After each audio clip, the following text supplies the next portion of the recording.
He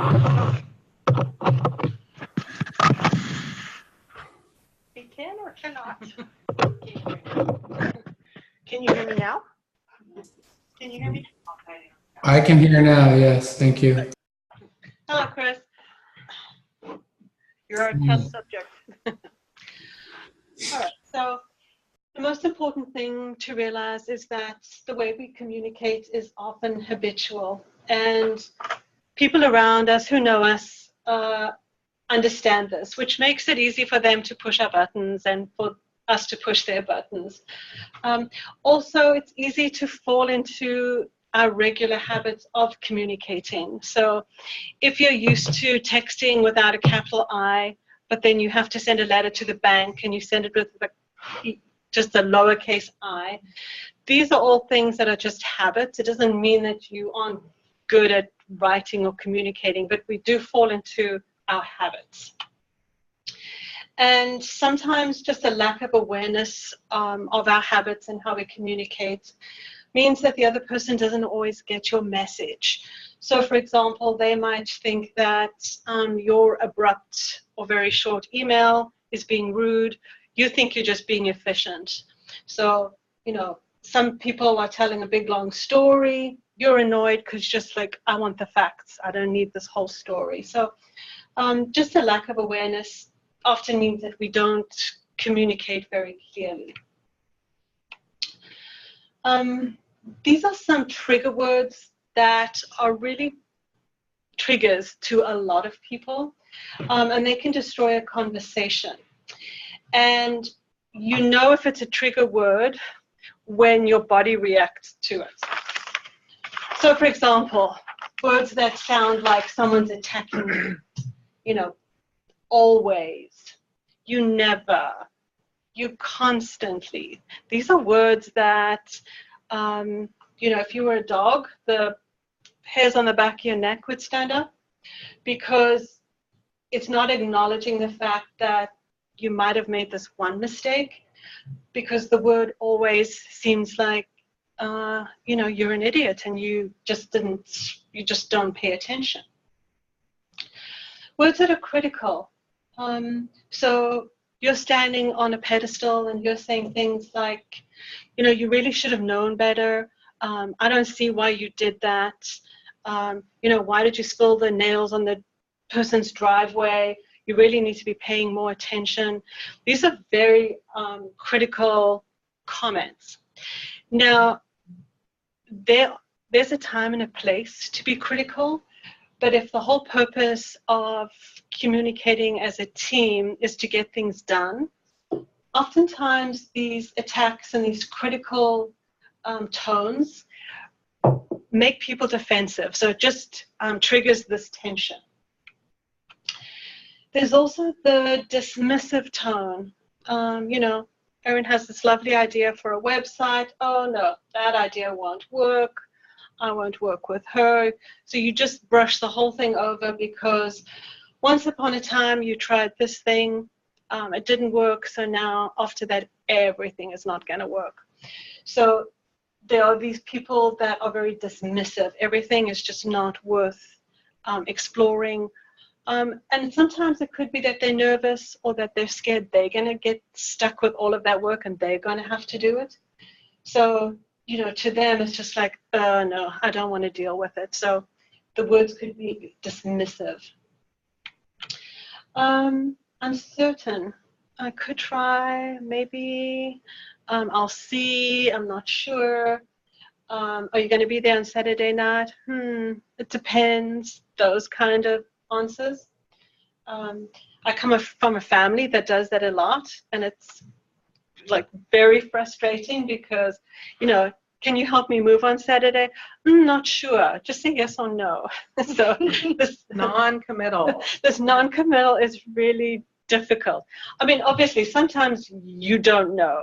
You know, did you read the report? What did you think of it? You're like, I haven't finished it yet, so I'm not sure about exactly what we should do, but I'm definitely going to get it done by tomorrow morning, and I'll have a better idea. So you can be uncertain, but be more specific than just maybe.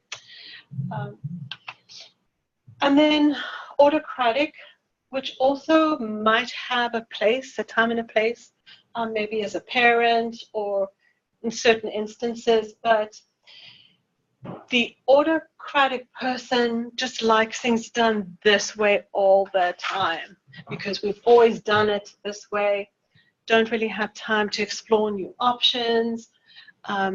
You know, if they want things done, they just say, do it now, do it like this. There's just no give and take. So the autocratic way of communicating can often trigger people to be a little bit more defensive. So in order to not trigger people, we need to be very aware of connotations, because just like these little emojis, which are our personal favorites, words create some kind of feeling. And so in a business setting, you really would like to keep things as professional as possible and not trigger any tension, not between you and who you're working with, and especially not with clients, because it just, you know, causes a lot of extra work when you have to go back and forth with people who are annoyed. So these are some words that you can look at and go, what are the connotations of these words? If you say, I failed to do something, or if I say, oh, Erin, you claim you showed up, but or really, Daphne, you should understand these things. Those words instantly have different connotations than if you said, I didn't see the attachment that you said would be included in the email, or you know, could you check to see that you did it? Erin, you claim you showed up. A better way would be, you know, I'm not sure who was there at the time, because all of these all of these words have connotations that are critical. And somehow the failure and the claim suggests you're lying, and you should understand that really is saying, are you intelligent enough not to know this?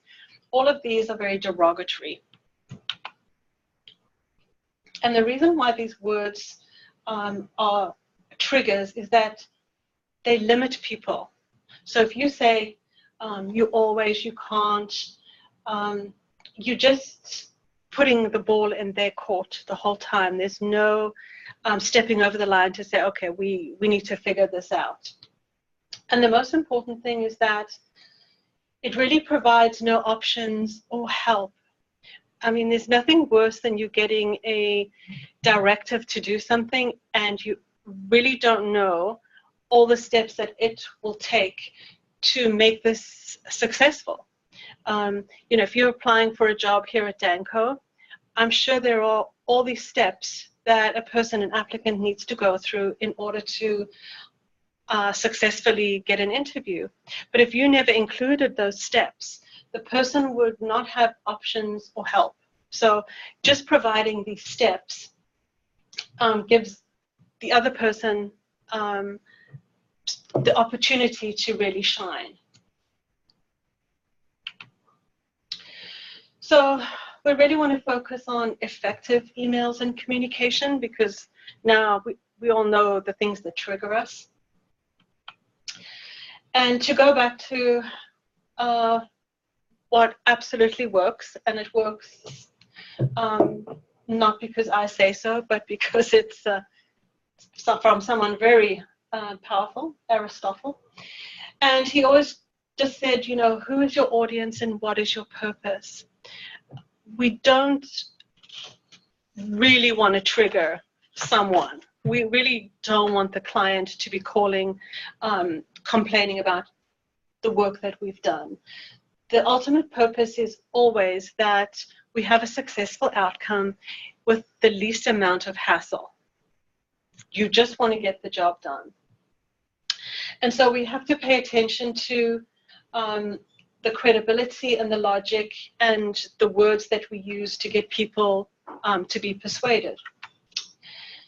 Which means that all communication and all of the emails that go out and the texts that go out really should have some kind of conscious intention, because it's not good enough to say, I just need to do this. What you really need to be thinking of is, what choices do I have here in style and language so that the intended outcome happens as quickly and as successfully as possible. Going back and forth is never really what we want. So here are the positive outcomes. This is what, these are the things that can help have a successful ending to any kind of contract or situation. You can offer help. You can make suggestions. Providing options is really an awesome and professional way to guide people. You can give clear details, and you can also provide specific instructions. All of these things sound really easy until you get an email that doesn't include any of these. And then all of a sudden you sit there and you think, I don't really know what this person wants me to do, because there's just no suggestions or options here. My daughter does recruiting at St. Joe's for nursing staff, and she says one of the most difficult things is that when she reads emails that go through the office, there's one person who likes to be very forceful. Okay, so the deadline is this, you need all of this information. But this person never provides the candidate with options. It's always like, if I don't have this, we're going to cancel your contract.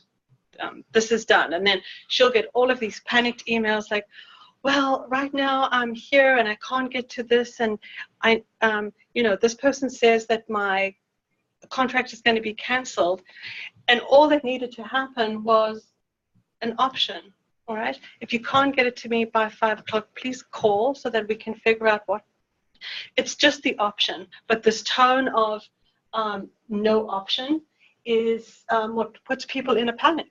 And in the corporate world, people take that tone very seriously, and sometimes it's unnecessary tension. So the most important thing about anything that I have said at all is I really think that all language defines relationships, and all language defines your credibility. Relationships really are built on trust and dependability. Whether it's a client relationship or a personal relationship, there needs to be this trust. And so in order for there to be this trust, you have to use language that is truthful, but at the same time builds bridges with that relationship. So you have to find this sort of magical dynamic between what you want and what someone else wants.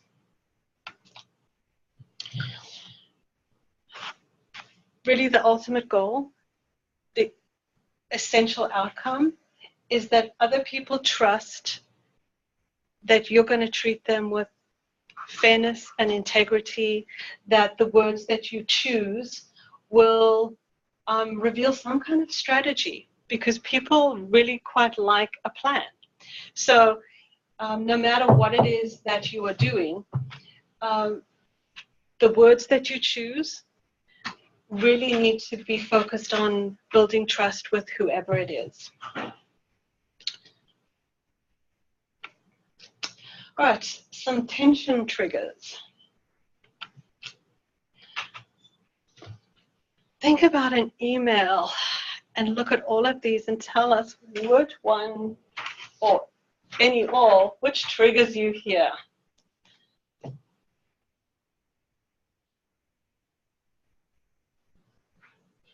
Demanding. Demanding. I don't like when they're vague. Okay, so let's go through some examples. Because all of these actually trigger me. I'm like, oh, I don't quite know what to do with this. So vague. What about vague is frustrating. Well, usually I have to give people stuff, and when they're vague about what they want from me, it's harder for me to, then it's usually you go back and forth, and then I have to, kind of try and pin down what they're asking for. Yeah, and it puts you in an awkward position, because when you don't know what someone else wants, you don't know what to give them, and so you're not sure if you're on the right track. So you're like teeter-tottering on what information is important. You said demanding. What about that triggers you? Just like when someone wants it now and they want it, like right away, and I'm like, well, I'm busy too. The demanding piece is, and it's just the tone, it's the attitude, and it's like it feels demeaning, or I'm not sure, but yeah. Yeah. Anyone else? Any triggers here? Well, for me, confusing when people speak about things and it's not clear what it is they're after, what they want, or what their requests they're making. It always triggers me to think, well, maybe they don't, either they're incompetent, or they don't know what they're talking about, or they're just not clear on where they're headed. And so that always is a trigger for me when people are just kind of rambling around and not making clear requests. Yes, and I think you nailed it there. The clear request makes life so much easier. And we all know what triggers us, but at the same time, to be very self-aware, are we triggering someone else with how we are communicating? So to just really look at these things and go, can I be as clear as possible? Can I be clear without being abrupt? Without taking a long time to get to the point, without sounding like King George, and without that mommy tone of, the finger, why did you do that? What were you thinking? That little reprimanding tone is one of those things that makes you feel smaller. So all of these things we know we don't like, but it's just to be self-aware. Are we triggering somebody else? So consider turning perhaps a demand into a request. Would you? Could you? Would you be able to? Just simple, because you're still asking the same thing. You're still demanding this thing. But instead of saying, I need this done now, you could say, I would like this done as soon as possible. What works for you? So just turning demand into requests is a more professional way of doing things. Confusing explanations. As soon as you find yourself getting into a long story, perhaps just stop and go, let me bullet point this. Let me just make this as clear as possible, so that Chris doesn't have to wonder what on earth I want from him.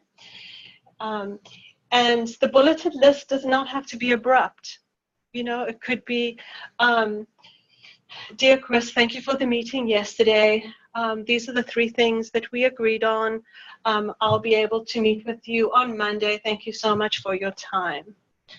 So bulleted lists can be very friendly. They don't have to be abrupt. A reprimand. You walk into the conference room, someone's left the projector on, coffee spilt all over the keyboard. Like, you want to go and tell that person what's up.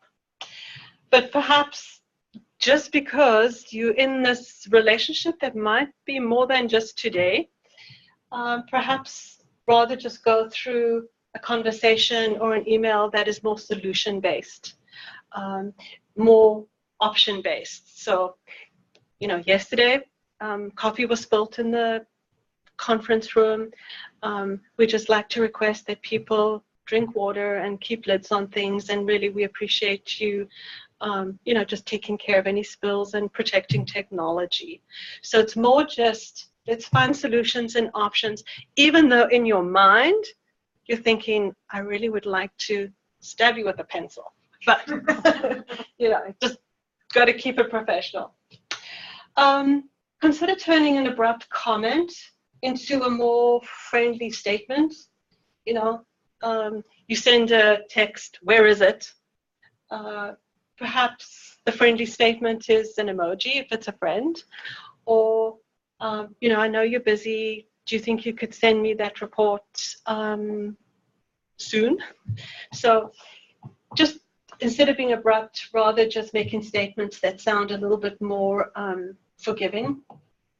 Can you do emojis in a professional like email? I would not. I would not. mean, I guess in texting, but not. Yeah. I don't know. Yeah, I wouldn't in a professional one. But, you know, it depends on the relationship with people. And again, you can mirror what people do, and then it becomes acceptable. And it also might depend on the age of a person. So, for example, if it's someone who's 21 and they're used to communicating like that, and, you know, you're doing some project for them, that might be okay.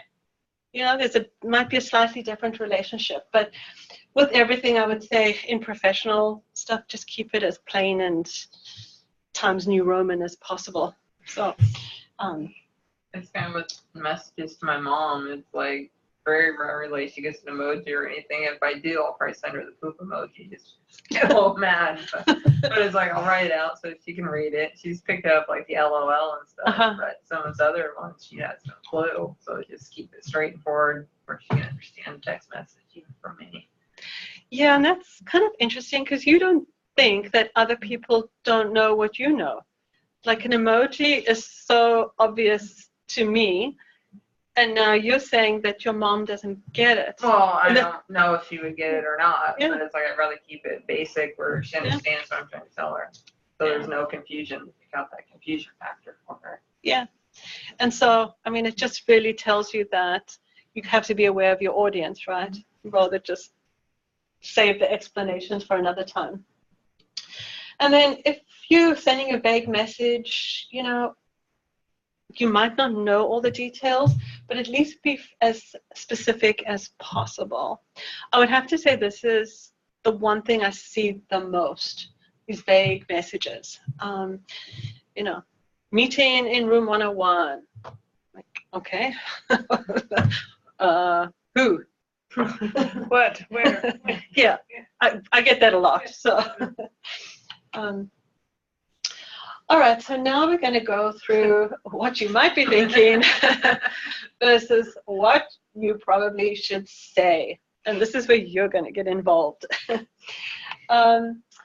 So what you might be thinking about any person is, whatever, you're so rude. Why are you wearing those pants? You never finish a project. Did you really send that email out? Like, you're thinking all those things. But what you think and what you say have to always be separate. And I say this because one of the first things you teach kids is how to be appropriate. The language you use with your friends is not the language you use with your grandmother. You know, you need to learn some of these social norms. So what you're thinking about anything, especially in business, should not be always exactly what you're saying. Because the connotations and the tone becomes just essentially arrogant and really doesn't foster any kind of relationship. So we have to know how to say what we're thinking, but say it in a way that sounds more proactive, like there's going to be a positive outcome rather than just an attack or a criticism or being autocratic. So I thought what we would do is that you would think of someone that really annoys you. Might not be too difficult.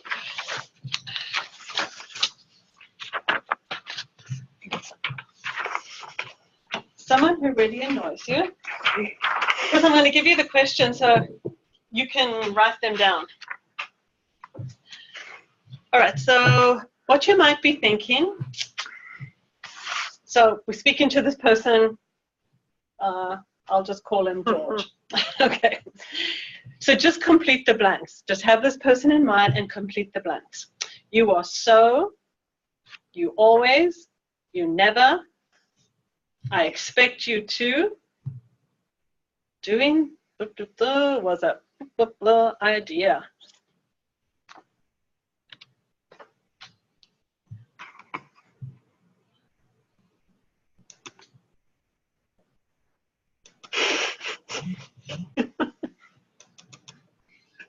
You always leave the toilet seat out. I think I know who you're Oh my talking gosh. You about. always pee on the floor. That's exactly what I thought of when You you never clean it up. Like, When you never clean it up. You see?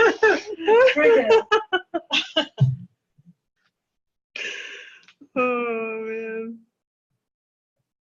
So funny. You never went in. So, yeah.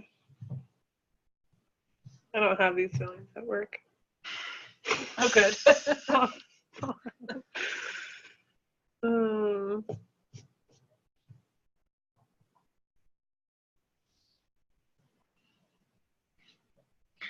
This is hard. I just never have any negative feeling. oh, Oh, good. Sure, Pinocchio. yeah. I'm like, what might people say to me?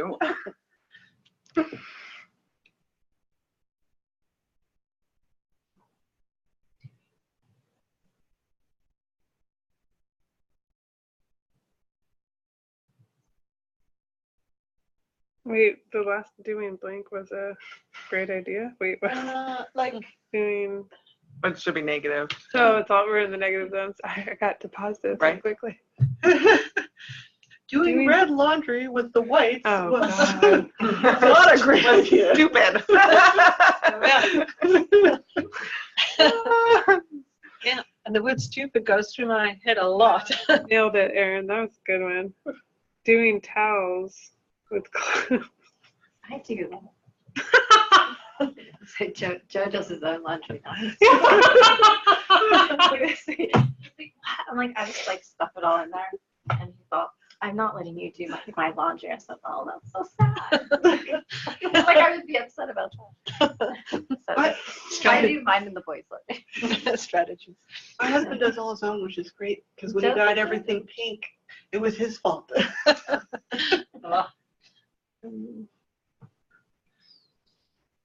All those white army shirts that are now pink. That's probably not. Go to Arizona, join Sheriff Joe Arpaio with pink underwear.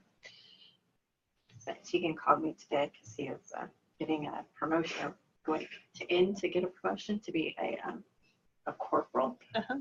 So I guess that's a big jump.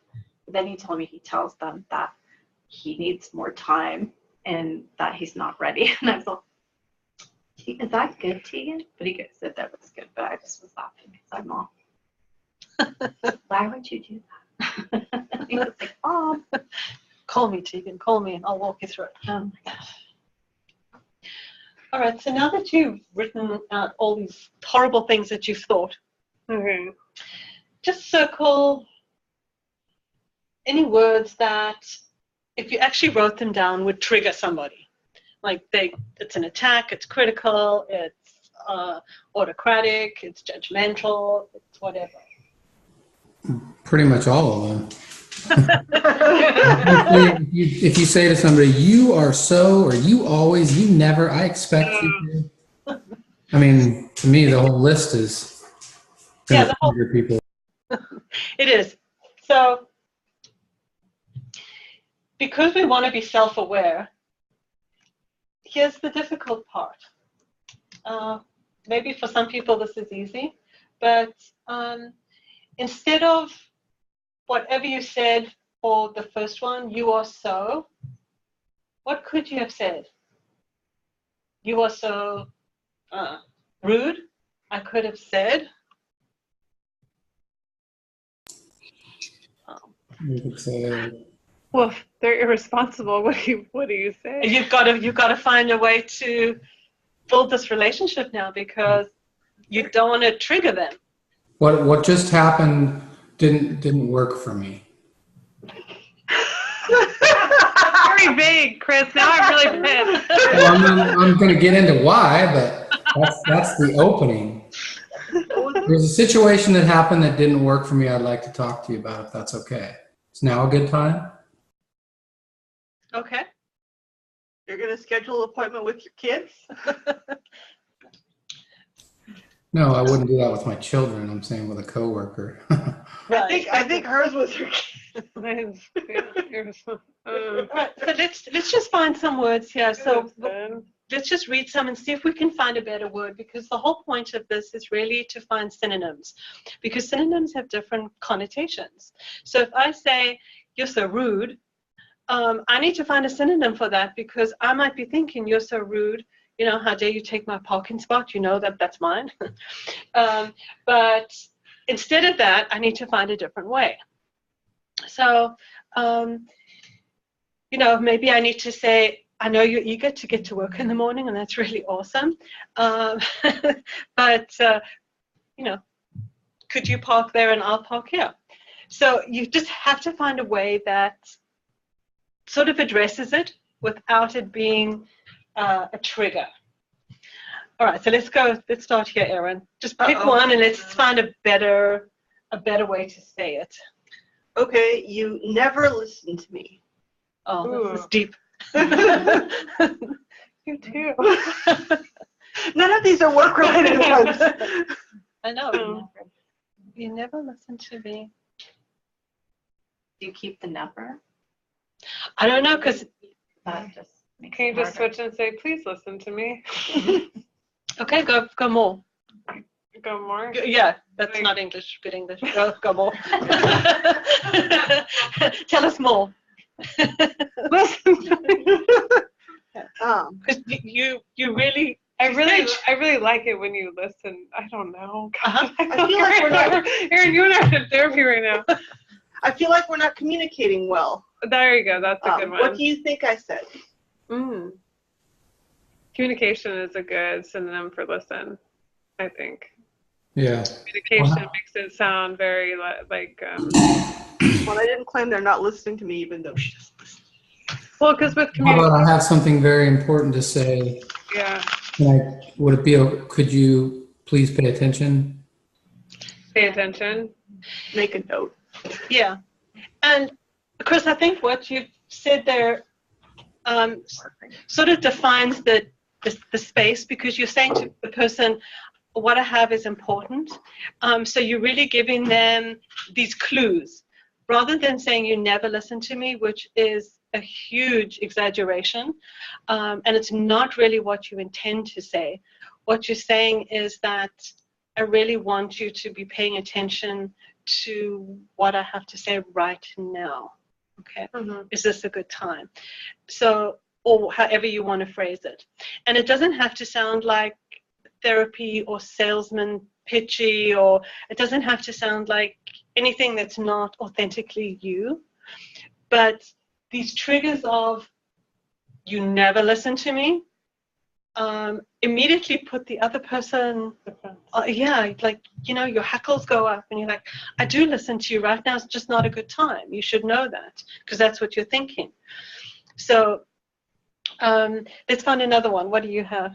I took the so out, changed to such, as in you're such an idiot. Okay, how do we phrase this in a more diplomatic way? Because you're thinking you're such an idiot. Wow. Well, better than how I answer the phone on this person. They're usually get called dumbass when I answer the phone. Well, when I think of idiot or stupid, it's like how to be helpful, or can I help you with this, or I could teach you how to do this, or I think that's where I go. That's Is there a the better way? opposite of saying you're an idiot, or like if someone's being an idiot or they did something, or what was you're such an idiot. Yeah, if you're such an idiot, then maybe now for me I have to take the time to teach them, maybe make a clearer request, or You could say like, can we meet so we can go over right. whatever is wrong, you know, and that way so we can, Yeah. you know, rectify or fix Let's the correct your problem. mistake. Yeah. But let me show you or something. Let me like show you that. how to correct that mistake, you idiot. Yeah, and I mean, Oh, you should hear me every month when I'm putting invoices in bogus POs. I'm calling everyone idiots at that of course you are, because this voice inside your head, I mean, that isn't a very authentic voice, and you're irritated when things aren't the way they should be. But the whole point is that you really want long-term relations with these people, because they've been hired for a reason, and they need to be doing a job, and they need to be doing it in a good frame of mind. And so the respect needs to be there in the language, even if the voice in your head is just furious. So if you're thinking, you know, you're such an idiot, you should have really known to turn in your, you know, timesheet on time. It's like, Joe, I want you to get paid. I need you, please, to turn in your timesheet, because I hate to think of your hungry children crying at home. So you can exaggerate, but at least you're not saying, Joe, you're an idiot. So, you know, you can use a little bit of humor or a little bit of, you know, you can use words to diffuse it, but at the same time, don't use trigger words, because trigger words will just get you that same thing mirrored back. Then you have to go the back and the forth, which is such a waste of time. This particular person, I'm stuck with them anyway. I just get hung up on and what have you, and it's just, yeah, whatever, let them cool, then I have to deal with them again anyway. It's family, so you're stuck with But family. I mean, here you've got a perfect opportunity to practice on this person. So, you know, like, I know that we've always spoken like this, but really, I appreciate what you're doing, and I want this, you know, I want things to go a certain way, and I want you to take the credit for it. Just really try and see if you can turn these triggers around, because, and some people have hair triggers, like they're just waiting to be offended. Everything can be a big issue. And then you've got other people who are, you know, just have way more tolerance. So you need to know your audience. What did you have? I said, you always disregard my ideas. Oh, That's a good one. yeah. I know, That kind of hurts, right? Trigger. That's a big trigger. And then I think you could say, instead of disregard, I guess you could say you always, I don't know. Always. Which is the word that is not accurate? Always. And Always. Just, yeah. Always. Yeah, because maybe it happens a lot. You know, you have this great idea, and then someone else has this other idea, and that idea is accepted, and you think yours was just as good. And so you're like, you always disregard my ideas. But it's the word always, because that's the trigger. Because now it's just this blank, critical generalization. In your mind, you're thinking, you're rude, you always disregard my ideas. But the words, like in email or in communication, need to be, there are a lot of people with good ideas, and I really believe that this one, you know, should be considered. I would like to really explain to you what I'm thinking. All right, so actually own the fact that you do have the right to request time with somebody, to get it straight, to communicate clearly, because oftentimes the long and confusing or the vague and abrupt, those two things sit there and really cause a lot of the tension and the triggers, whether it's at home or whether it's at work or whether it's at school. It doesn't matter what it is.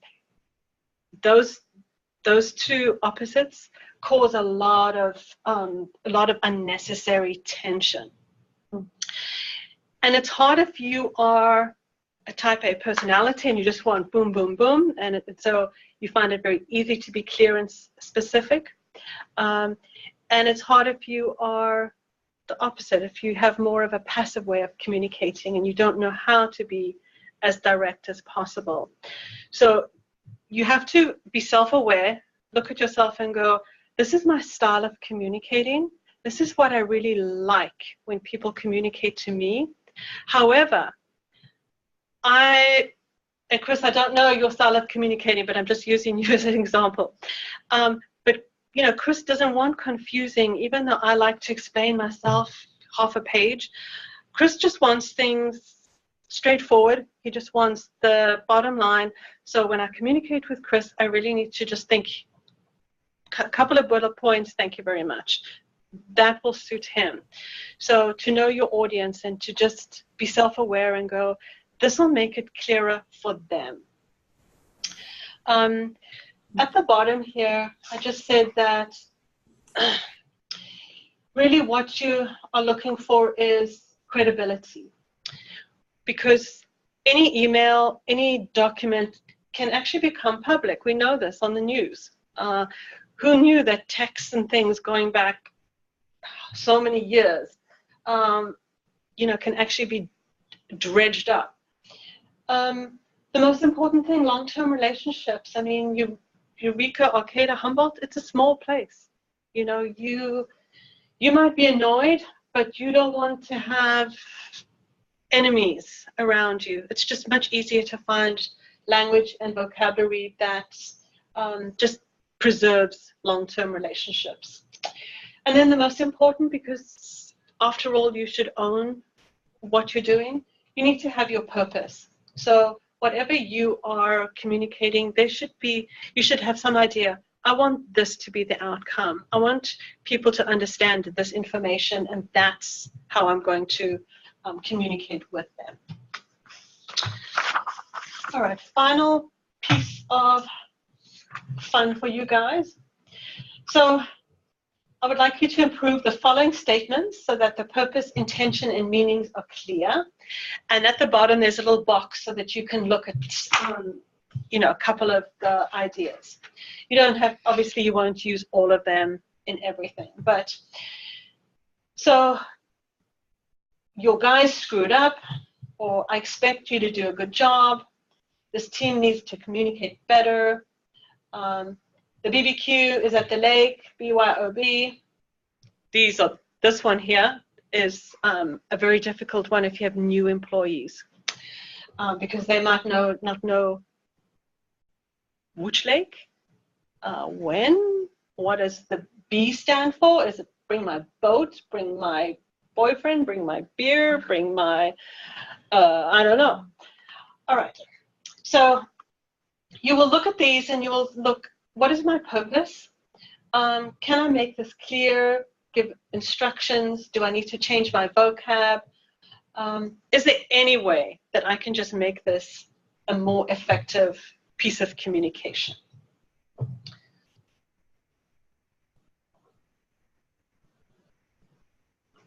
You want us to go through each one or just pick one? I'm confused on the request.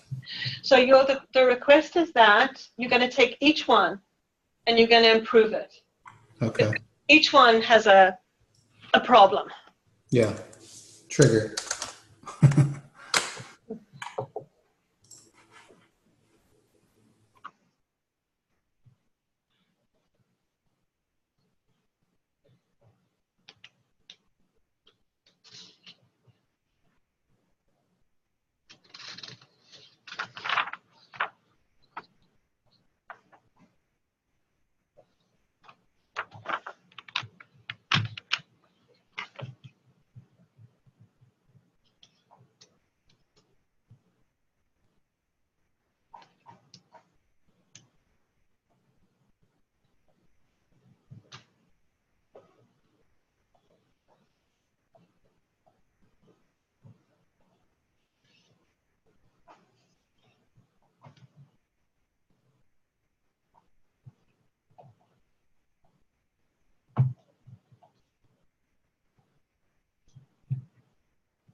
Would you mind scrolling down?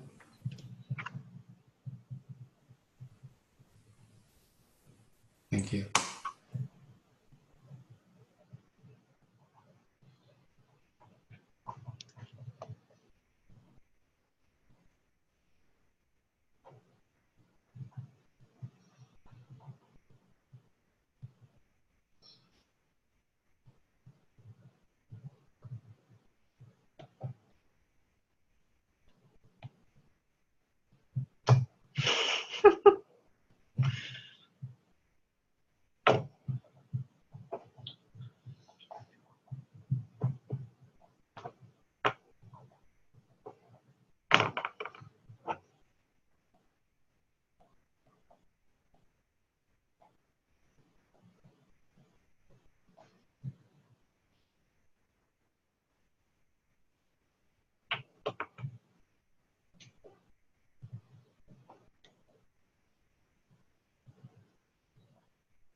Alrighty.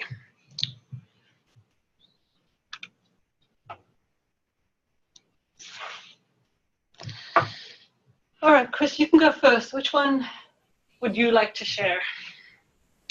Can you scroll up a little bit? Well, you guys screwed up. I think you could say, you could redo that to say, I think this could have been done better, and I would like to talk with you about what I see here. Okay, so the voice in your head is angry, all right, because it could be that it's caused a lot of money. Maybe someone backed into someone else's vehicle. You know, there's some damage to a property, whatever it could be. The most important thing here is that, are you absolutely sure that you guys screwed up? Like, could there have been something else that happened? So always when you are dealing with a critical situation, something where there could be insurance or claims, or someone could get blamed for something, that the important thing is that you say, we need to meet and talk about the facts of what happened. You know, could we create some kind of incident report? I really want to make sure that we've got this all clear. So the most important thing with something that's dramatic, whether it's, you know, they dropped a hammer through the roof or killed the lady's cat, we don't know what happened, is to find out the most important details, because the very, very last thing you want to do is throw your guys under the bus, because your guys might have a story, or it could have, you know, accidents do happen. So because the word screwed up just suggests that they're dumb. You know, they just are negligent and dumb.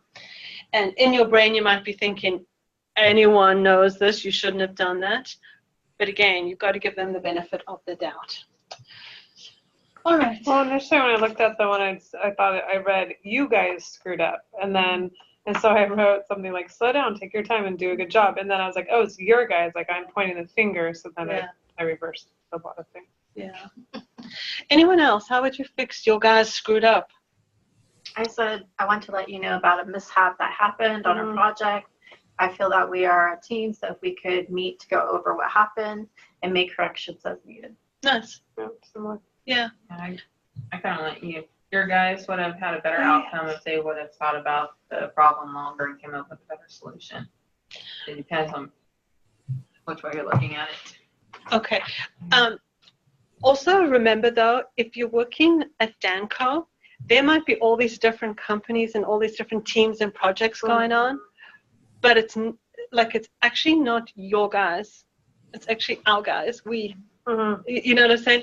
It could be like, are you talking to a contractor? Are you talking like, who's the audience? Yeah. Your guys. I feel like we're our team. Right, regardless of who it is. Yeah. It's not your guys, it is our guys. It's our project. Yeah. Yeah.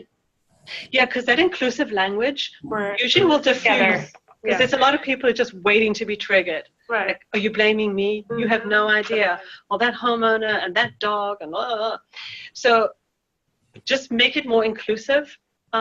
Definitely suggest coming up with the facts. Definitely suggest options, and also make sure that whoever it is understands that you're willing to work through options, because it just makes people feel respected, and it takes the edge off. Oh my God, am I going to get fired? Am I going to get sued? Am I? Because we're all protective of that.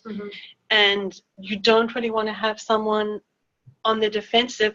I mean, they might have done something terrible, and then yes, there are going to be consequences, but it's just way better to have a more professional, let's see what happened type of approach with words. All right, number 2. I expect you to do a good job. What do we do with this? Well, I wrote, our customers are really counting on us to deliver. It's difficult. I get it, but I believe in you. Okay. What else do I need to know? What are you doing a good job on? Specific? Right. Because I might be brand new to this company. You know, I might have a lot of experience. I might be qualified, but I might not know what you think is a good job. So to be very specific, and not a whole list of things, but just, you know, I'm counting on you guys. I really expect you to be there on time by 7:30. I really expect you to not play your music very loudly on the roofs. I really expect you to please keep the gate closed because the homeowner has a dog. And please get them to sign off the paperwork or pick up the check when you leave. So just because then they know, oh, that's a good job, you know, because obviously there's going to be the site manager who will check that the job is done well. But if you don't know what the good job is, this is so vague, you know. If I say, oh, you know, Erin, I'd love you to design me a website. I want you to do a good job. She'll be like, oh, you know, what font, what color, you know, she's got the millions of questions. So be very specific about what a good job looks like, or the expectations, because this is probably one of the number one triggers of anxiety is, I don't know if this is good enough. I don't know if this is what you wanted. It's a difficult thing. All right, number 3. What do we do with this? The team needs to communicate better. I kind of put down, let's have a standing meeting at question mark time once a week to check in and make sure everyone is on the same page. Yeah. Oh, that's nice. Set up the standing meeting, which we have standing meetings every day 8:35 for the office staff. Everything, so that way we communicate what we're doing. I just turned it into a question. How can we communicate better? Clever. I just put, I need you to make a clear request when you want da da da da da. I said our team is meeting over lunch so we can have more team bonding, which will help us communicate better. Yeah. Just Anything like- with food, I'm there. Yeah. Yes, I'll be Or there. drinks. Yeah, drinks. Do Yeah, I'll be there. Go to the bar. Yeah, that one's not Not going for a after while. a while. Okay, Wow. baby. Wow. And I mean, the word communicate is a very big word. Mhm. It can be so many different things. And to say that we need to communicate better is actually suggesting that we don't communicate very well, which might not be your intention.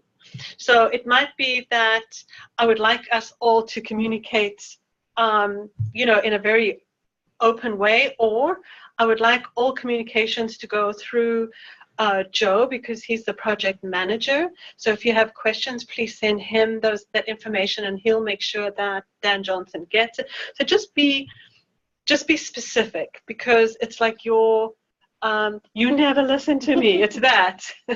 Because you're thinking, what do you mean we don't communicate? She sends me an email every day. So it's a very vague and unspecific claim. So with all of these, you can sort of see it's going into a little bit more detail. Well, sometimes just take the tension away, let people know exactly what it is, and it makes your job easier. All right, number 4. It's big. You need more information. What? Yeah. Just think, you're a brand new employee. I don't know how long any of you have been here. Who's the most recent? All right, so Erin, how long have you been here? Well, I worked for one of their subsidiary companies for about 3 years, Okay, but I just started here in May okay. in the main office. There are things that people are used to doing in a company, like I'm thinking at school. Like at school, every single year, everyone has this big end of year teachers party at one of the teachers' homes. So we'll get an email, barbecue at Brentaria's house. I'm sitting there going, I don't know where this is. Right. Do I have to go? I want to go. Are they carpooling? Do I need to bring my own drinks? I'm vegetarian. Should I bring my own food? I'm just thinking all these things. So it would be so much easier, especially for people who haven't been in a company a long time, or just in general, to go barbecue at the lake.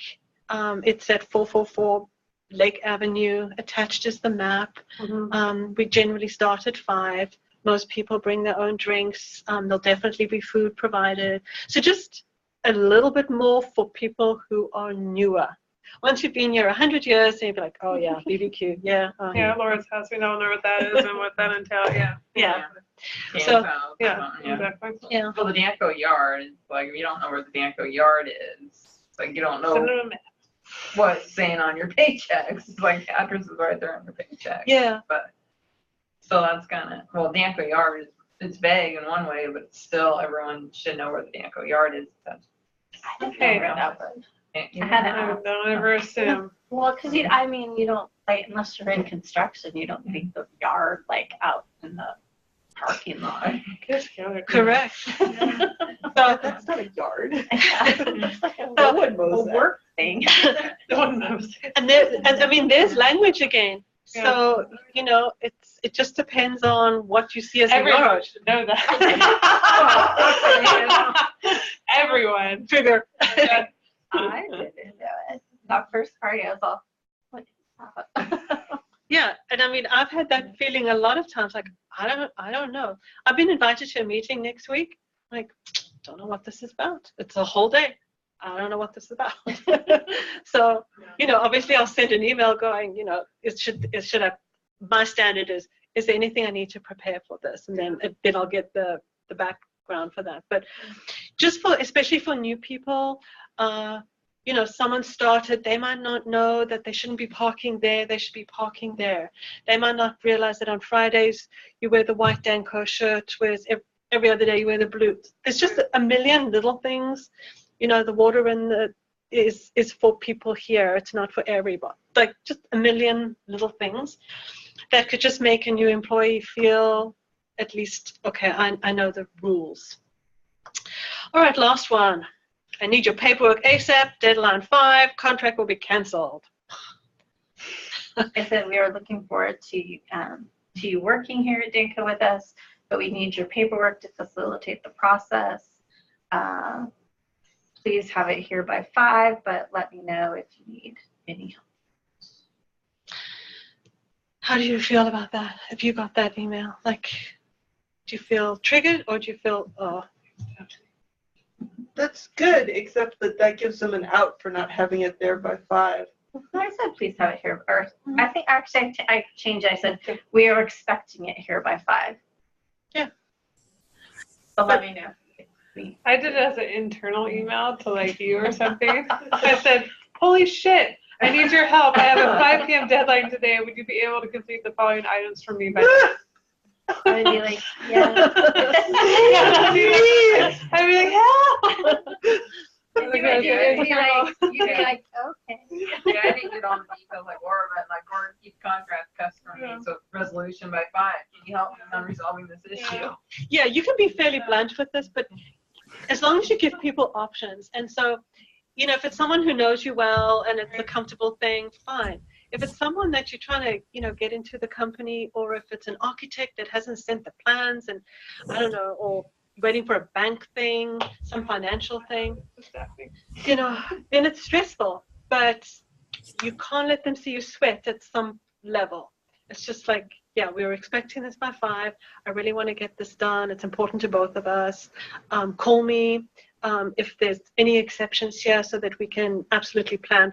So you can be very direct and very almost demanding, but at the same time, there's like, we're in this together. Can I help you? Like, we want to get this done. The help piece is huge, I think, with anything like that. If you want really someone to buy in, it's like, I really need your help on this. Then it doesn't sound demanding. It's like they're doing me the favor. Correct. As opposed to me demanding them to do the favor.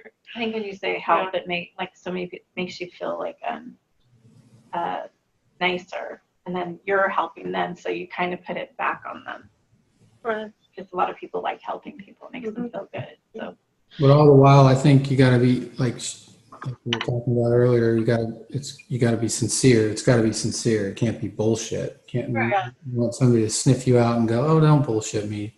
Just tell me what you need. I mean, I like Laura's example. As long as it was truthful. Mm-hmm. Like I'm behind here. Oh my gosh, can you give me the information? I really need it by 5 o'clock to meet this deadline, if that's real. But if it's not real, I think it's like a dance between being direct and at the same time being respectful. And it depends on your role. So if you're equal, if you have equal, and I don't mean that like people have more power than others, and oftentimes I think it's harder for somebody if they're over someone else in terms of like their boss. Mm-hmm. I think they have to be more careful about how they communicate. Mm-hmm. So they don't come across, so the person doesn't leave the situation going, what an asshole, or God, I don't like him, or stuff like that. Yeah. So you want to, I like the get the buy-in and then create relevance and be connected, and it's tough. But doable. It is tough, but it's definitely doable. And I say this because I teach over 100 17-year-olds. And so getting the buy-in and not getting their backup and not, saying words that trigger them, those are all things that have to be a very conscious choice. But there's a magical thing that happens when it works. And that means that you really sit without a lot of tension, because in a more options-based conversation, people are more likely to be quite creative and to feel like they're part of the team. And very often they'll do way more than you ask them to. So there's a lot of pluses, even though occasionally, yes, there might be someone who thinks, oh, I'll get Erin to do it. She said yes last time. But now Erin's going to get smart because she'll be like, Jane asked me this previously. I think she's just maybe using me a little. So, so now Erin's going to be, no, I know her.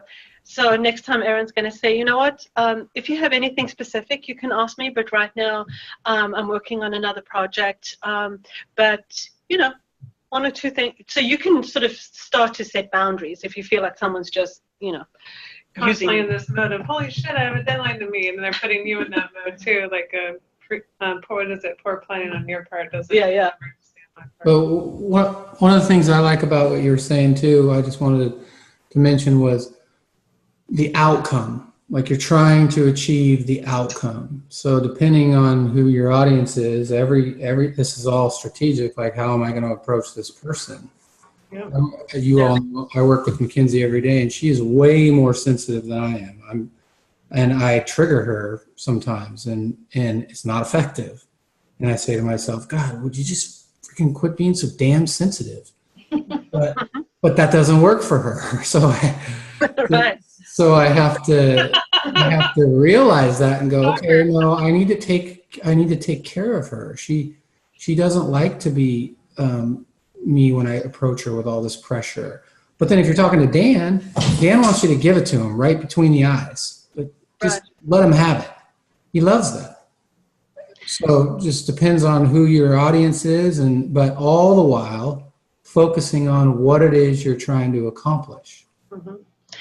Correct, because you can be fairly direct, even with the most sensitive person, if they buy into what the outcome should be, and if they feel like you're working as a team, like it's not critical. So rather than being super dramatic and blaming someone or huffing and puffing about how there's not enough time, like all these very dramatic ways of behaving, those trigger people who are super sensitive because they somehow feel it's their fault or that there's criticism implied, which might not be the truth at all. But sensitive people take it upon themselves. So, perhaps just consider some synonyms and, using us and we rather than you and your, and being direct but not abrupt, because you can smell that abruptness where you feel like you've been dismissed. You never consider any of my projects, my ideas. Those just dismissive words, make people feel like they don't matter. So, and then I think it makes you check out, and then you don't want to do so when I get abrupt emails, I have to take a step back because I really don't want to do it then, even though I have to do it. But and I don't think they mean to be abrupt, but it comes across abrupt. Mm-hmm. So sometimes you have to. Didn't we? We had an email moment where you're like, I did. Yeah. I totally was pissed. And then you're like, no, that's not what I meant. And then I called her. Sometimes you misconstrue things, but I was just like, and then I didn't want to talk about it. I was just mad. I called her right away. And I answer the phone. I don't want to answer the phone. I was like, but it really was emails are hard because sometimes you just you see something in it, but then it's really not what it is, but it catches you, and you're just like, oh my god, you're just what are they saying? Yeah. So and unfortunately, the unintended consequence of communication that goes wrong is it arouses this pettiness inside of the other person, and you really don't want that pettiness because you don't know what someone's really capable of doing. And even in the smallest way, so it's like, oh yeah, my stapler's disappeared, or something more serious. We all know where each other lives. Yeah. I do not so nice. I had to go find a Yeah. So, but anyway, you guys have been great. I feel like you're all awesome at finding ways to say things that don't trigger other people. But if you feel that there are people here that maybe this lesson should be theirs as well, just find a way to approach them or to help them so that Put it on their desk. Read this. High five tomorrow. You never came to class. There we go. You idiot. But You should have done this. yeah, I can see this going wrong. I love it. All right, people. Thank you so much. Chris, it was nice almost meeting you. Almost. Sorry I wasn't there in person.